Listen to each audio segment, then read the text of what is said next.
రాష్ట మంత్రి హరీష్ రావు వరంగల్ జిల్లా కోర్టుకు హాజరయ్యారు. 2012లో పరక్కల ఉప ఎన్నిక సందర్భంగా మంత్రి హరీష్ రావుపై కోడ్ ఉల్లంఘన కేసు నమోదైంది. కేసు విచారణ చేపట్టిన 3వ అదనపు మెజిస్ట్రేట్ జస్టిస్ అజేష్ కుమార్ కేసును వచ్చే నెల 2కి వాయిదా వేశారు. జిల్లా కోర్టుకు వచ్చిన మంత్రి హరీష్ రావుకు జిల్లా న్యాయవాదులు ఘనస్వాగతం పలికారు. అనంతరం న్యాయవాదులతో మంత్రి సమావేశమయ్యారు.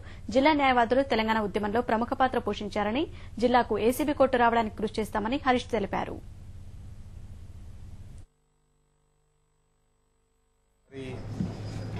వరంగల్లో ఒక ఏసీబీ కోర్టు కూడా ఉంటే బాగుంటుంది అనేది కూడా చాలా రోజుల నుంచి ఇక్కడ ఒక డిమాండ్ కూడా ఉంది.